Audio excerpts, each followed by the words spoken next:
فخر صحیح مسلم نمبر 265 میں موجود ایک حدیث میں حضور نبی اکرم صلی اللہ علیہ وآلہ وسلم نے تنبیہ فرمائی کہ جس شخص کے دل میں ذرہ برابر بھی تکبر ہو وہ جنت میں داخل نہیں ہوگا۔ انہوں نے واضح کیا کہ فخر اس وقت ہوتا ہے جب کوئی شخص سچائی کو مسترد کرتا ہے اور دوسروں کو حقیر سمجھتا ہے۔ تکبر رکھنے والے کو کوئی بھی نیکی فائدہ نہیں دے گی۔ یہ بات بالکل واضح ہوتی ہے جب کوئی شیطان کو دیکھتا ہے اور جب وہ مغرور ہو گیا تو اس کی ان گنت سالوں کی عبادت نے اسے کیسے فائدہ نہیں پہنچایا۔ در حقیقت مندرجہ ذیل آیت واضح طور پر غرور کو کفر سے جوڑتی ہے، اس لیے ایک مسلمان کو ہر قیمت پر اس بری صفت سے بچنا چاہیے۔ باب 2 البقرہ آیت 34۔ اور جب ہم نے فرشتوں سے کہا کہ آدم کو سجدہ کرو تو انہوں نے سجدہ کیا سوائے ابلیس کے، اس نے انکار کیا اور تکبر کیا اور کافروں میں سے ہو گیا۔ مغرور وہ ہے جو حق کو اس وقت رد کرتا ہے جب وہ ان کے سامنے پیش کیا جاتا ہے، کیونکہ یہ ان کی طرف سے نہیں آیا تھا اور یہ ان کی خواہشات اور ذہنیت کو چیلنج کرتا ہے۔ مغرور شخص یہ بھی مانتا ہے کہ وہ دوسروں سے برتر ہیں، حالانکہ وہ اللہ تعالیٰ کی نظر میں اپنی اصل حیثیت سے بے خبر ہے۔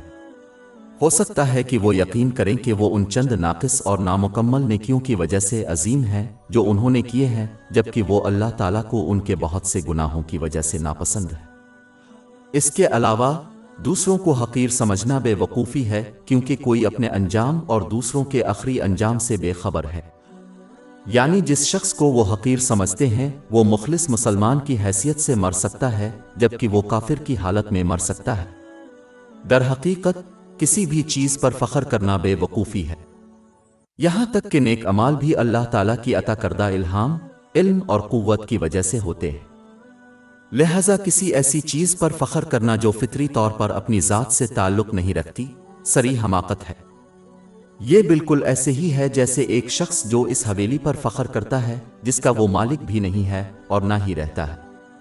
یہی وجہ ہے کہ فخر اللہ تعالیٰ کے لیے ہے، کیونکہ وہی ہر چیز کا خالق اور پیدائشی مالک ہے۔ اللہ تعالیٰ کو للکارنے والا تکبر کے ساتھ جہنم میں ڈالا جائے گا۔ اس کی تصدیق سنن ابو داؤد نمبر 4090 میں موجود حدیث سے ہوئی ہے۔ ایک مسلمان کو چاہیے کہ وہ حضور اکرم صلی اللہ علیہ وسلم کے نقش قدم پر چل کر عاجزی اختیار کرے۔ عاجز واقعی تسلیم کرتے ہیں کہ ان کے پاس جو بھی بھلائی ہے اور وہ تمام برائیاں جن سے وہ محفوظ ہیں سوائے اللہ تعالیٰ کے کسی کی طرف سے نہیں۔ پس عاجزی انسان کے لیے غرور سے زیادہ موزوں ہے۔ کسی شخص کو اس بات پر دھوکہ نہیں دینا چاہیے کہ عاجزی رسوائی کا باعث بنتی ہے، کیونکہ اللہ تعالیٰ کے عاجز بندوں سے زیادہ عزت والا کوئی نہیں ہے۔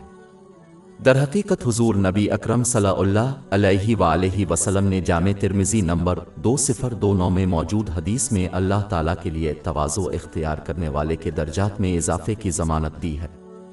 ایک عاجز شخص حق کو قبول کرتا ہے چاہے وہ کسی کی طرف سے آیا ہو، کیونکہ وہ جانتے ہیں کہ سچائی کا سرچشمہ اللہ تعالیٰ کے سوا کوئی نہیں ہے۔ وہ دوسروں کو حقیر دیکھنے کے بجائے رحم اور شفقت کی نظر سے دیکھتے ہیں اور خلوص نیت سے اس کی تائید کرتے ہیں، اس امید پر کہ اللہ تعالیٰ ان پر رحم و شفقت کی نظر فرمائے گا۔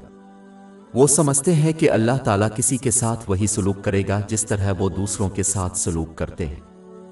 صحیح بخاری نمبر 7376 میں موجود حدیث میں اس کی طرف اشارہ کیا گیا ہے۔ ہماری ویب سائٹ www.sheikhpod.com پر 400 سے زیادہ مفت e books, audio books, infographics, podcast اور بلاگ دستیاب ہے۔